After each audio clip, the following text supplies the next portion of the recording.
दोस्तों नमस्कार, मैं राम सूरत यादव। प्रधानमंत्री मोदी एवं बीजेपी ने किसी तरीके से सरकार तो बना लिया, लेकिन अब सरकार को लेकर के पूरे देश में चर्चा का विषय बना हुआ है कि ये सरकार कब तक चलेगी, क्योंकि बहुत ऐसे खुलासे हो रहे हैं जिससे बीजेपी ने एकदम परेशान हो गई है। अभी हाल में 2 दिन पहले ही टाइम्स ऑफ इंडिया ने अपने आर्टिकल में एक बहुत बड़ा खुलासा किया है, जिसके कारण बीजेपी की पूरी जमीन खिसक गई है। क्योंकि टाइम्स ऑफ इंडिया ने जो अपने आर्टिकल में खुलासा किया है, उसका कहना है कि जो 240 सीट बीजेपी पाई है उसमें चुनाव आयोग की बहुत बड़ी भूमिका है, वरना बीजेपी 140 सीट तक सिमट जाती। मतलब आप समझ सकते हैं क्या बहुत बड़ा हेरफेर हुआ है, क्या ईवीएम को लेकर के चुनाव आयोग ने बहुत बड़ा खेला खेला है।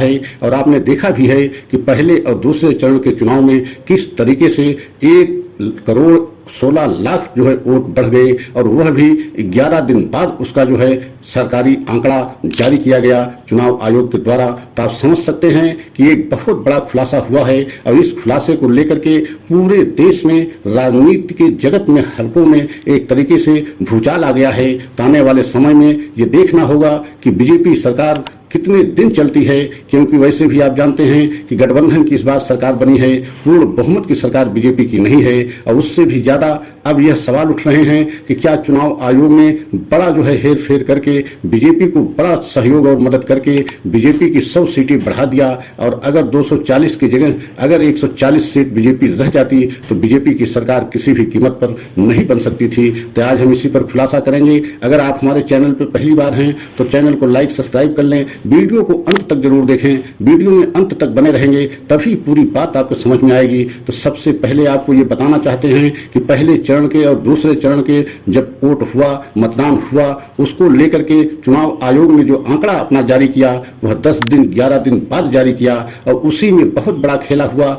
मतलब 1,16,00,000 वोटों को एक तरीके से बढ़ोतरी की गई। मतलब जितने ईवीएम वोट पड़े थे उससे कहीं ज्यादा जो है 1,16,00,000 वोट बढ़ा दी गई पहले और दूसरे चरण में। और उसको लेकर के बहुत ज्यादा विपक्ष ने आवाज भी उठाई, चुनाव आयोग से शिकायतें भी की, लेकिन चुनाव आयोग मौन रहा। चुनाव आयोग किसी तरीके से उस पर कार्रवाई नहीं की, और ये मामला एक तरीके से अदालत तक भी पहुंचा। तो आप समझ सकते हैं कि जिस तरीके से टाइम्स ऑफ इंडिया ने खुलासा किया है अपने आर्टिकल में कि 160 करोड़ मतलब 1,60,00,000 वोट अगर इस तरीके से पूरे चुनाव में हेराफेरी की गई है तो उससे बीजेपी को लगभग 100 सीटें ज्यादा आई हैं। और अगर ये हेराफेरी न होती तो 100 सीटें बीजेपी की कम आती। मतलब 240 सीट जो बीजेपी जीती है 240 की जगह 140 हो जाती। आप समझ सकते हैं कि अगर ये 100 सीट इंडिया गठबंधन की तरफ बढ़ जाती तो आज पूरे देश में तस्वीर क्या होती। सरकार इंडिया गठबंधन की होती, लेकिन किस तरीके से जो है हेर फेर किया गया, और ईवीएम के सहारे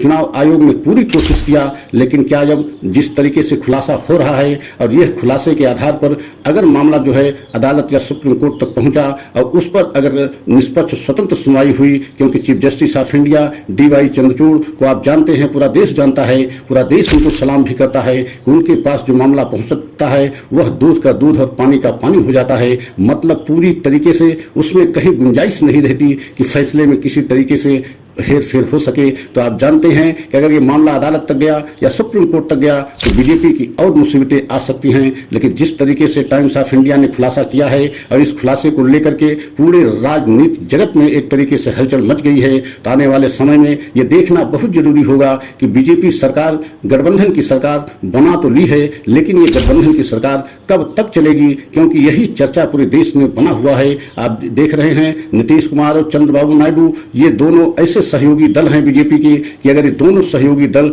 जब चाहे तब सरकार गिरा दें। और आपने ये भी देखा है कि नीतीश कुमार का इतिहास हमेशा जो है पलटी मारने का रहा है। वो कभी भी साल 2 साल एक जो है पार्टी के साथ सरकार में नहीं बने रहते। वो एक पार्टी को छोड़ करके दूसरी पार्टी के साथ सरकार बनाने का उनका एक बहुत बड़ा इतिहास है, और कई बार उन्होंने पलटी मारा है। और जिस तरीके से मंत्रिमंडल में वह जगह चाहते थे, रेल मंत्रालय को चाहते थे, वह उनको नहीं मिला है। इससे भी बेहद नाराज बताए जा रहे हैं। उधर चंद्रबाबू नायडू ने लोकसभा स्पीकर का पद को लेकर के वह भी बेहद नाराज हैं, क्योंकि उनका कहना है कि हमें लोकसभा स्पीकर का पद हर कीमत पे चाहिए। मतलब आप समझ सकते हैं कि ऐसे मांगे जो है मांगी है चंद्रबाबू नायडू ने, जो बीजेपी देने के लिए तैयार नहीं है। तो आने वाले समय में ये देखना होगा कि क्या बीजेपी के लिए और बड़ी मुसीबत है। और वैसे भी बड़े बड़े राजनीतिक पंडितों ने यह जो है अनुमान लगाया है कि यह गठबंधन की सरकार अधिकतम 6 महीने चल जाए तो बहुत बड़ी बात है, नहीं उससे पहले ही यह सरकार गिर सकती है। और शरद पवार को आप जानते हैं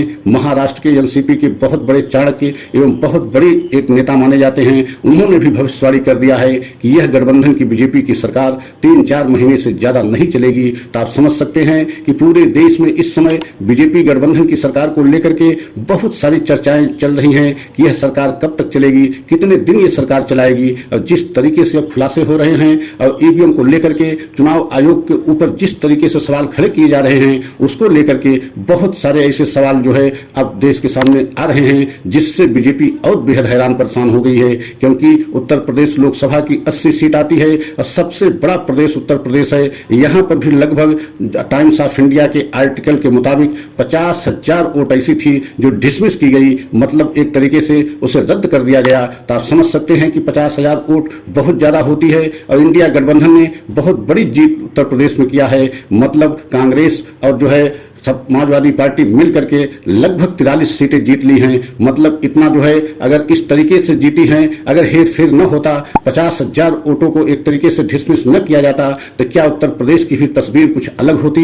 यही सारे सवाल अब पूरे देश की जनता के सामने आ रहे हैं। जिस तरीके से टाइम्स ऑफ इंडिया ने अपने आर्टिकल में खुलासा किया है, उससे बहुत बड़ा एक सवाल बनता है कि क्या चुनाव आयोग ने बहुत बड़ी मदद किया और बीजेपी को मदद करके तीसरी बार किसी न किसी तरह से सत्ता में पहुंचाया। वो अलग विषय है, गठबंधन के सहारे ही बीजेपी सत्ता में पहुंची, क्योंकि अगर इतनी मदद जो है चुनाव आयोग न किया होता तो किसी भी कीमत पर बीजेपी सत्ता में पहुंचने की स्थिति में नहीं थी। क्योंकि 240 सीट बीजेपी पाई है, अगर 240 में 100 सीट अगर कम हो जाएगी तो बीजेपी की 140 सीट हो जाएगी। और 140 सीट हो जाती तो आज पूरे देश में तस्वीर अलग रहती और इंडिया गठबंधन की सरकार बन जाती। क्योंकि आप देख रहे हैं कि इतने के बावजूद कांग्रेस ने 100 सीटों का आंकड़ा पार किया है। लगभग इस समय निर्दलीय जो कांग्रेस के साथ मिल गए हैं, उनको लेकर के 103 सीट पर कांग्रेस है और इंडिया गठबंधन लगभग 238 सीट पहुंच गई है। तो आप समझ सकते हैं कि बहुत दूर सरकार बनाने से इंडिया गठबंधन नहीं है, लेकिन इसके बावजूद जो है बीजेपी की बहुत बड़ी मदद जो है चुनाव आयोग ने किया टाइम्स ऑफ इंडिया के आर्टिकल के खुलासे के मुताबिक। तो आप समझ सकते हैं कि बीजेपी की सरकार कितने दिन की होगी, कितने दिन चलेगी, एक बहुत बड़ा सस्पेंस बना हुआ है। अगर आप हमारे वीडियो को पहली बार देख रहे हैं तो वीडियो को लाइक सब्सक्राइब जरूर करें और वीडियो में आप अपनी राय कमेंट के द्वारा हमें अवश्य दें। अगला वीडियो पुनः लेकर के आएंगे। जय हिंद, जय भारत।